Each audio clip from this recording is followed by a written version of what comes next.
안녕하세요. 한밤중 혼자 자는 남편을 옆에 두고 초집중을 해서 적어보는 사연이네요. 저는 30대 중반의 여자예요.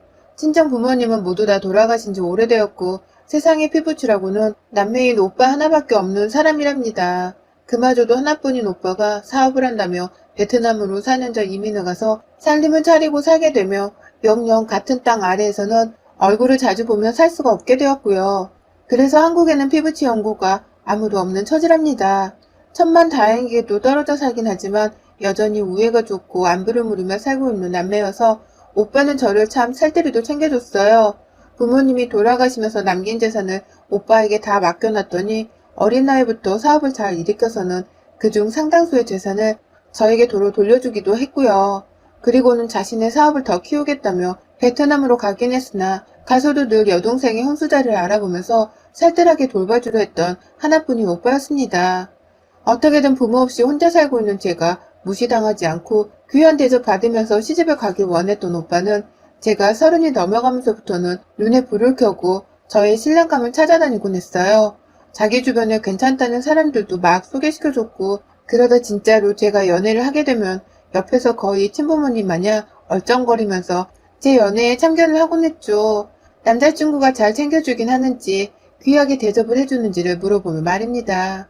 몇 번 오빠의 도움으로 저도 좋은 사람들을 만났었고 또 헤어짐이 있었지만 어쨌든 연애 경험은 참 많았어요. 아쉬울 것이 없게 말이죠. 결혼까지 꼭 갔으면 싶은데 매번 헤어진다면서 타박을 하던 오빠는 계속해서 또 주변에 있는 좋은 남자들을 소개받고 받아서 제게 소개를 시켜줬는데요. 그러다 만난 사람이 바로 지금의 제 남편이었습니다. 저희 오빠가 대학을 졸업하지 않은 채 바로 군대를 다녀와 사업을 시작한 바람에 제대로 된 학연이라 일컬을 사람이 별로 없었는데요. 오빠의 유일한 명문대 친구를 한 군대 동기분의 소개로 저희 남편을 건너 소개를 시켜주더라고요. 어떻게든 좋은 사람을 만나라면서 오빠의 적극적인 알선으로 남편을 만나게 된 것이었습니다. 그리고 그 결과는 보다시피 저희 부부가 결혼을 하게 되면서 성공적으로 끝이 났고요. 여동생이 결혼을 해서 잘 살게 되었다며 오빠도 조금은 더 후련하게 한국에서의 미련을 버리고 이민을 가버렸고 오빠에게 듬직하게 보이는 남편이 생겨나서 저 또한 기분이 좋았습니다.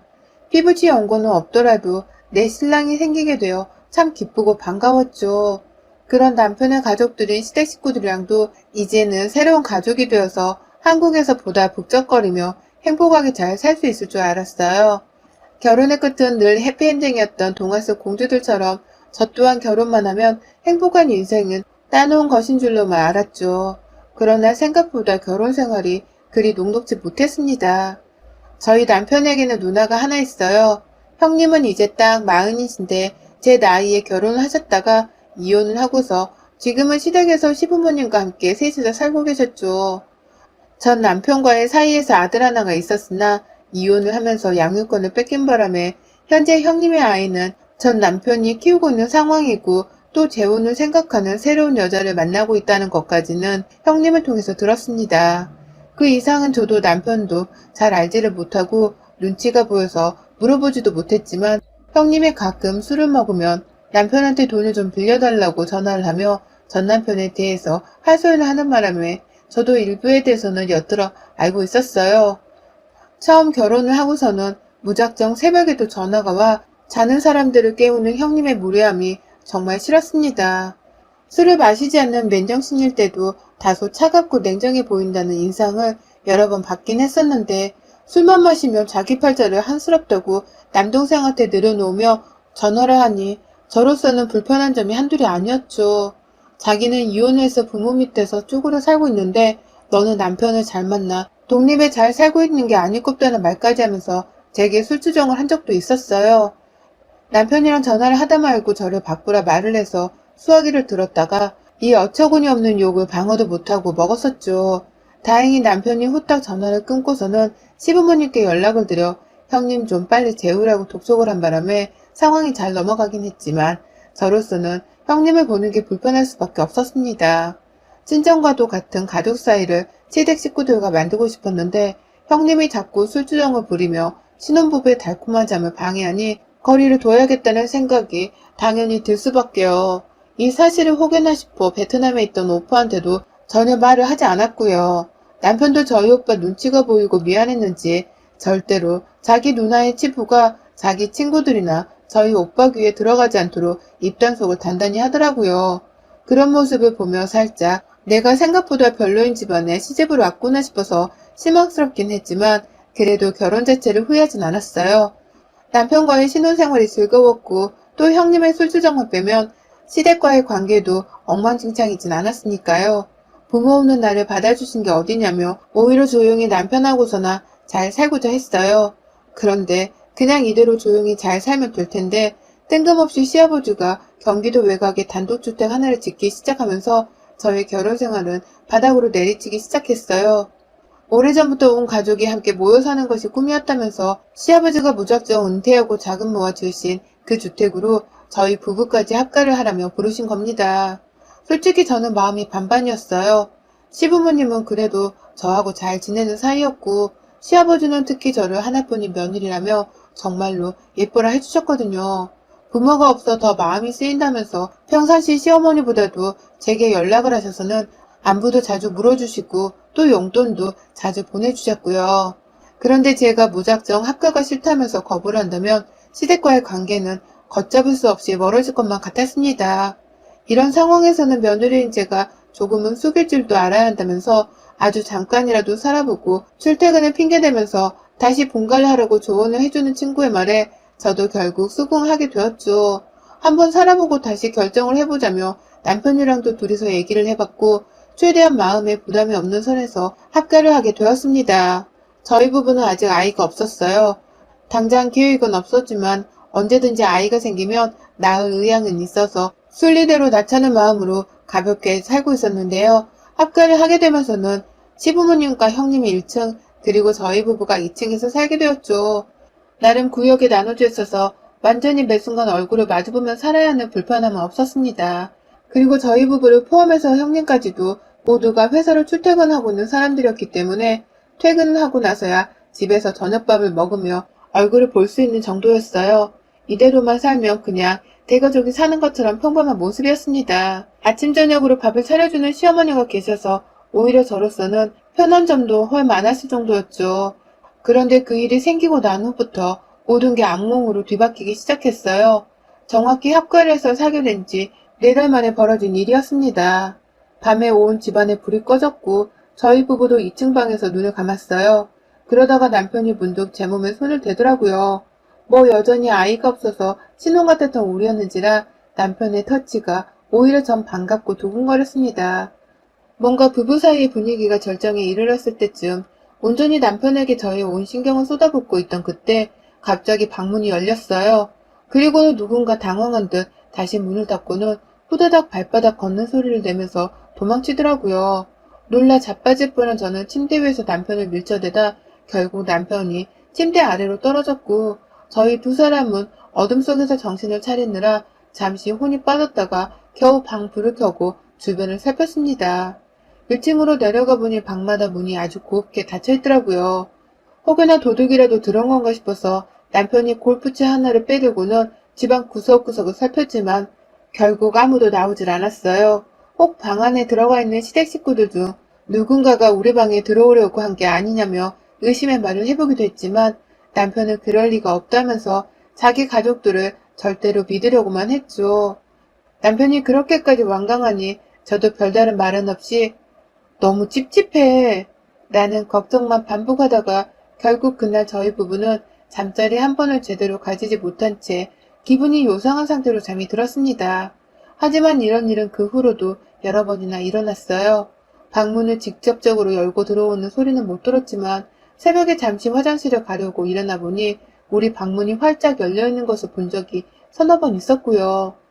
무서워서 남편을 깨운 채로 함께 화장실까지 갔다가 방 안으로 들어가는 순간 누군가 기다렸다는 듯이 계단을 타고 아래층으로 내려가는 소리를 듣기도 했습니다.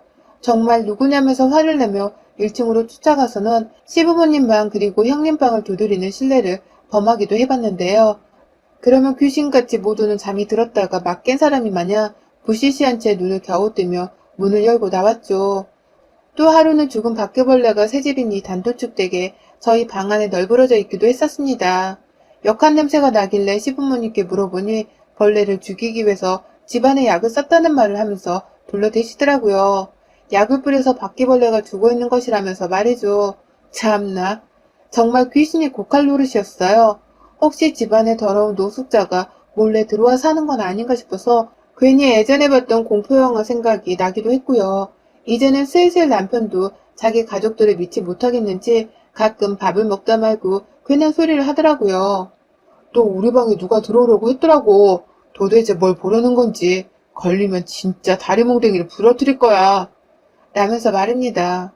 그 순간 앞에 있던 시댁 식구들의 표정을 제가 찬찬히 살펴봤는데 참 거짓말처럼 누구 하나의 표정에 변화 없이 남편의 말에 공감을 하면서 오히려 CCTV를 설치하자며 맞장구를 쳤고요. 저희 형님은 술을 마시면 막 전화를 걸면서 진상짓을 했다고 했잖아요. 희한하게 합가를 하고 나서는 술을 잘 마시지도 않고 또 술을 마셨다 하더라도 저희 부부한테 전화를 하면서 잠을 깨우지 않더라고요. 왜 갑자기 술을 마시지 않는 건가 싶기도 했고 설마 술을 마시면서 우리 부부의 잠자리를 방해하는 대신 직접 방으로 몰래 쳐들어와서 잠자리를 방해하려 한 건 아닌가 싶기도 했어요. 그래서 의심을 해보려 했는데 오히려 형님은 저희 부부를 더욱 걱정하면서 혹시라도 귀신 들린 걸 수도 있고 사람 일은 모르는 거니 부치라도 해봐 라며 오만 방법을 강구해 소개시켜 주셨어요. 새집인데 알고 보니 터가 안 좋은 것일 수도 있다며 자신은 시어머니랑 같이 무당이라도 찾아보겠다고까지 신경을 써주셨죠. 합가해서 같이 살며 그리 친해진 것도 아니었고 오히려 볼일 있을 때에만 서로 용건을 말하는 사무적인 관계였는데 저의 불편함에 그렇게까지 신경을 써주시는 게 고마울 지경이었습니다. 그래서 자연스레 형님은 저의 용의선상에서 배제가 되었어요. 하지만 뜬금없이 옆에 있던 시아버지가 의심스러워지기 시작했죠. 혹여나 성에 관심이 많아서 아들 부부의 잠자리라도 구경을 하려고 한 게 아닌가 싶은 마음에 괜히 친하게 지내던 시아버지가 불편해졌고 저희 부부의 말에 시큰둥하며 오히려 옆에 있는 시어머니와 형님의 눈치를 보는 시아버지의 표정을 본 순간 기분이 확 불쾌했어요. 그날부터 저희 부부는 방문을 걸어 잠그는 수고로움까지 더하며 저희 부부만의 안전과 프라이버시를 지키기 위해 최선을 다했어요.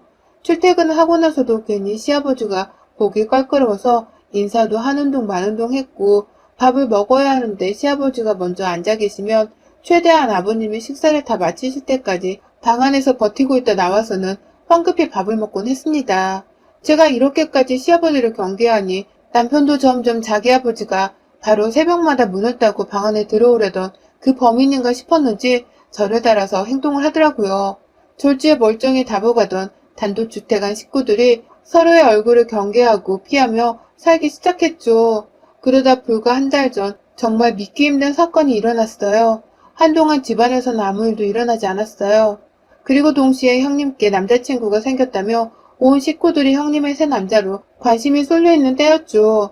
벌써부터 결혼 얘기가 나오는 걸 보니 진지한 관계인 듯 보였고 그렇게 한동안은 저희 부부의 침실 문을 열고 누군가 들어오려는 행동이 목격되지 않았는데요. 그날 제가 속이 너무 불편해서 새벽에 잠깐 잠이 깼는데 방 안의 냄새가 너무 불쾌하게 나더라고요. 이게 무슨 냄새인가 싶어서 옆에 있는 남편을 깨우지는 않은 채 일단 침대에서 일어났습니다. 화장실부터 가려고 조용히 침대에서 나오는데 그때 방문 밖에서 웬 쥐새끼 소리가 들려왔어요. 속닥속닥 누군가의 말소리였어요. 시아버지 목소리 같이 들렸더라면 제가 남자라며 어떻게든 겁이 나 남편을 깨웠을 텐데 그 목소리는 분명 여자의 목소리였습니다. 뜬금없게도 저희 부부의 용선상에서 배제되었던 형님과 시어머니의 목소리 말이죠. 1층에 사시는 분들이 이 꼭두 새벽에 2층까지 친히 올라와서는 도대체 무슨 말들을 나누고 있는 건가 싶었습니다. 바로 불안한 예감이 들어버려 저 또한 까치발을 세우고는 거의 기어다니다시피 방문 주변을 향해 갔죠. 두 사람의 얘기를 귀담아 듣기 위해서 말입니다. 그런데요, 저는 정말 그 자리에서 귀신에 씌인 듯한 공포심을 느끼고는 소름이 끼쳐 온몸에 닭살이 돋아버리고야 말았습니다. 글쎄 형님이 자기 오줌을 받아다가 그걸 분무기 안에 넣어놓고는 저희 방 방향으로 뿌려대고 계셨던 겁니다. 분명 자기 전에 꼭 문을 걸어 잠궜는데 낮 동안 누가 문을 따기라도 한 건지 여분의 열쇠로 저희 방문을 열었더라고요. 그 과정에서 퍼지는 형님의 오줌 냄새가 역했던 건 문제도 아니었습니다. 그 짓을 하면서 두 사람이 나누고 있는 대화가 가장 큰 문제이자 공포였어요. 이번에도 선생님 말씀이 다 맞을 거야. 뿌려놓기만 하면 우리 집 애기운이 모두 다 여기로 들러붙는 데잖아. 그러면 가장 기가 약한 며느리 몸으로 잡기가 다 쏠릴 거고, 그러면 성우한테도 나쁠 건 없어서 결과적으로 좋은 거야. 라며 분무기를 쉴 새 없이 뿌리다가 형님이랑 대화를 하기 반복하셨고, 또 뿌려대다가 낄낄거리면서 저거 언제 이 집에서 나가게 하나 몰라. 라면서 다시 분무기를 뿌려대셨어요. 그리고는 이내 그 뒤에 시어머니가 하시는 말씀에 저는 숨이 턱 막히고 말았습니다. 저게 우리 집 액박인데 빨리 나가면 쓰나. 좀 더 나쁜 기운 다 받아먹게 하고는 내쫓아야지. 이 짓을 한 덕분에 네가 결혼을 계획하는 새 남자도 생기고 조금씩 행복을 되찾기 시작했는데 이 행복을 좀 더 누리다가 내쫓아야지. 라면서 신우이를 향해 더 열심히 분무기를 뿌려대라는 소리를 하는 게 아니겠어요?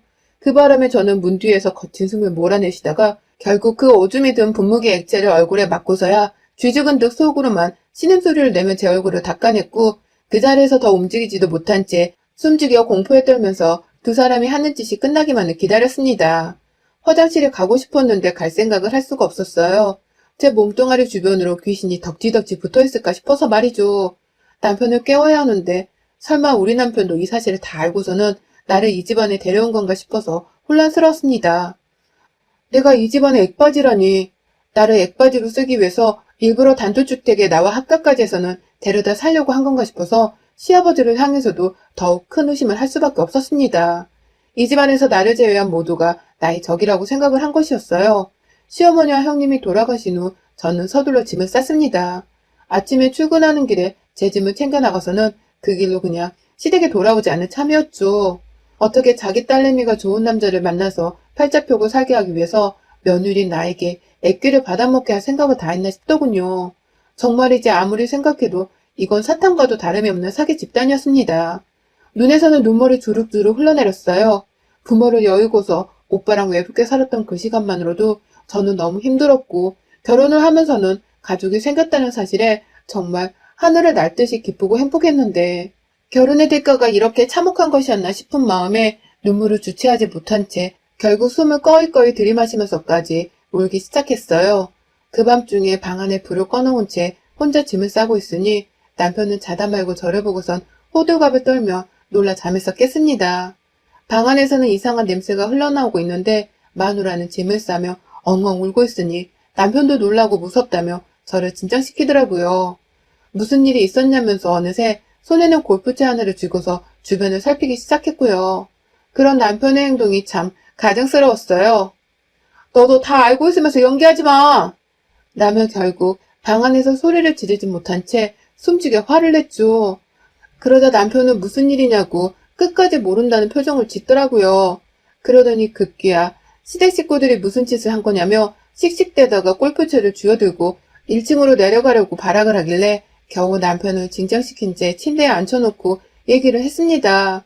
그 밤에 제가 봤던 것 그리고 들었던 것에 대해서 모두 다 말이죠. 다시는 이 집에 안 들어올 거라고 출근하면 그 길로 내 집을 알아보고 나가서 살 테니 당신은 이혼도장이나 찍어 서류를 보내달라며 아주 확고하게 선을 그으며 못을 박았습니다. 하지만 남편의 눈치도 예사롭지 않았어요. 자기 누나가 자신의 행복을 위해서 저희 부부를 향해 무당의 말을 따라 섬뜩한 짓거리를 하며 저주를 퍼붓고 있었다는 사실에 충격을 받은 모습이었어요. 이제 보니 남편도 정말로 아무것도 알지를 못한 채 있더라고요. 그리고 나서야 저는 아까 신우이가 했던 말이 생각났어요. 신우이도 분명히 남편한테는 나쁠 것 없이 모든 애끼는 기가 약한 저에게로 들러붙을 것이라면서 시어머니를 안심시켰거든요. 이제서야 말 한마디가 하나도 이해가 가기 시작하며 저는 더욱 이 집구석에서 더 이상 며느리로서 그리고 가족으로서 보호를 받지 못하고 살겠구나 싶었습니다. 자기 아들만 안중에 있고 며느리는 안중에도 없던 시어머니와 형님으로부터 최대한 멀리 도망치기로 했고 저의 야반도주에는 저희 남편도 함께 하기로 했네요. 황급히 옷가지의 기본적인 물건들만 캐리어에 가득 싸서는 남편이 먼저 주차장까지 왔다 갔다 하며 짐을 옮겼고요. 저는 어떻게든 남은 식구들한테 엿을 먹이고 싶어서 화장실로 직행했습니다.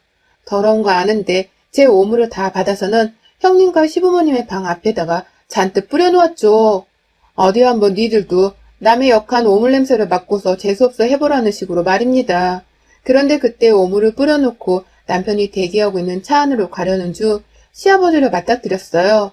화장실에 가려고 한 건지 방문을 열고 나오시다가 방 앞에 뿌려진 제 오줌을 밟고선 움찔하더라고요. 그러다 대각선 방향으로 도망을 가려던 저를 나지막히 부르셨어요. 바닥에 오줌을 한 번 쓱 보다가 눈에 분노가 가득 서린 채 자신을 노려보고 있는 저를 보더니 시아버지가 고개를 들지 못하며 한숨을 쉬다가 겨우 말을 하시더라고요. 눈치챘나 보구나. 내가 사과를 하마. 딸내미가 평생 술주정에 괴로워하며 남자도 못 만나보고 늙어죽는 게 걱정이 되었는데 이렇게 하면 딸내미 팔자가 조금씩 핀다고 하길래 그래서 정말 마지못해 택한 방법이었다. 너를 미워해서도 아니고 너를 가족으로 받아들이기 싫어서도 아니었어. 딸내미만 결혼을 하고 나면 모든 건 다시 원래대로 되돌리고 잘 지내볼 참이었다.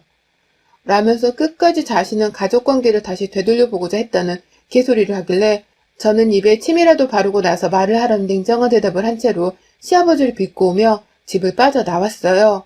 남편이랑은 바로 호텔에 들어가 좀 쉬다가 출근을 했고 그날부로 저희는 2주 정도 호텔에서 숙박을 하며 지내다가 겨우 임시 A&B 숙소 하나를 잡아서는 현재 집 걱정은 좀 밀어놓은 상태입니다. 이대로 지내다가 바로 전셋집을 구해서 완전히 다시 독립을 하기 위해 들어갈 생각이고요. 저뿐만 아니라 적잖게 충격을 받은 남편까지도 저희 부부는 이제 다시는 시댁과 그 어떤 것으로도 얽히지 않은 채 남남처럼 살기로 굳은 맹세와 다짐을 했습니다. 내 몸에 귀신이 붙어있을지도 모른다는 소름 끼치는 생각이 들어서는 다시는 살아생전에 가보고 싶지도 않고 마주보고 싶지도 않아요. 딸내미 팔자를 펴보겠다고 부모 없는 며느리를 가지고서 액바지로 쓰려고 했던 시댁 식구들 부디 천벌을 받으라며 저는 오늘부터 기도라도 올려볼 참이랍니다. 내가 집에서 나왔으니 마음이 불안해서 지들끼리 액바지 없이 어찌 살런가 모르겠네요. 여러분의 생각은 댓글로 남겨주세요. 오늘도 시청해주셔서 정말 감사합니다.